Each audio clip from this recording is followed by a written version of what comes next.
Thomas Soto, 6h-9h sur Europe 1. Le débrief de la matinale, les temps forts de ce que vous avez entendu ce matin sur Europe 1. L'avocat de François Fillon, maître Versini-Campincky, était l'invité de Jean-Pierre Elkabbach à 8h20. Il contre-attaque et il s'en prend aux deux journalistes du Monde, Fabrice Lhomme et Gérard Davet, journalistes qui refusent de donner l'enregistrement de leur conversation avec Jean-Pierre Jouyet. J'ai entendu effectivement l'avocat des journalistes nous parler hier de la liberté de la presse et des secrets des sources. Je trouve ça absolument désolant et affligeant. La liberté de la presse, ce sont les journalistes emprisonnés ou ce sont les journalistes décapités. C'est-à-dire les journalistes victimes du pouvoir politique. Ça n'est pas la liberté d'humilier, ça n'est pas la liberté de calomnier, ça n'est pas la liberté de diffamer une personne. Voilà, les mots très durs de l'avocat de François Fillon ce matin avec Jean-Pierre Elkabbach sur Europe 1.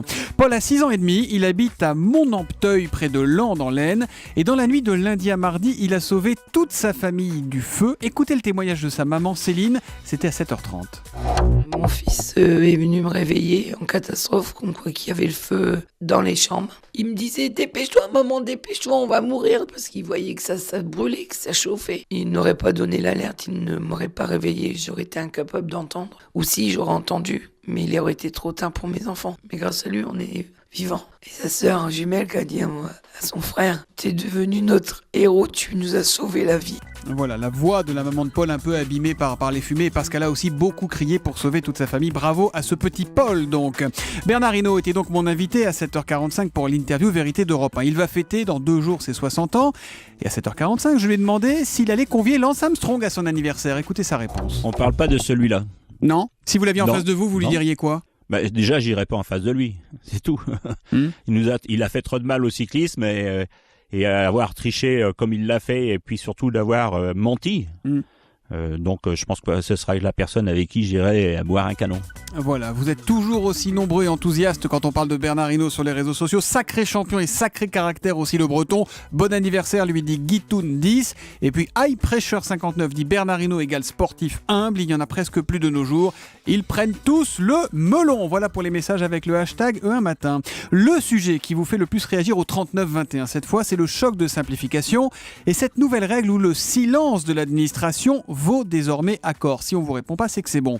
Et c'est Françoise qui nous appelle donc au 39-21. Françoise de Paris. Bonjour Françoise. Bonjour Thomas. Alors, quelle est votre question, ma chère Françoise ?